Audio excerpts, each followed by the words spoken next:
Imam Rizaj paqja qoftë mbi të thot, kushdo që nuk mund të shlyej gjunahet e veta, e le të dërgoj shumë salavate, sepse salavati i zhduk gjunahet rënjësisht. Salavati është një nga faktorët e shtimit të riskut dhe të furnizimit të njeriut. Në tradit, theksohet se dërgimi i salavateve e largon varfërinë dhe sjell bollëk në jetesë.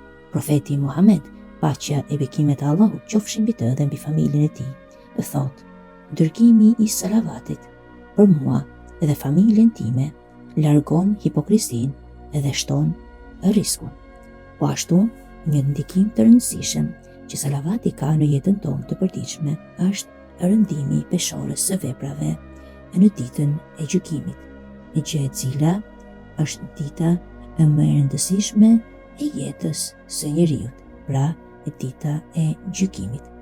Në një hadith të Imam Aliut, paqja qoftë mbi të, thuhet se në ditën e gjykimit salavati është gjëja më e rëndë që vihet në peshorën e veprave. Kjo do të thotë se salavati mund ta bëjë peshorën e veprave të njeriut shumë të rëndë në atë ditë vendimtare për të.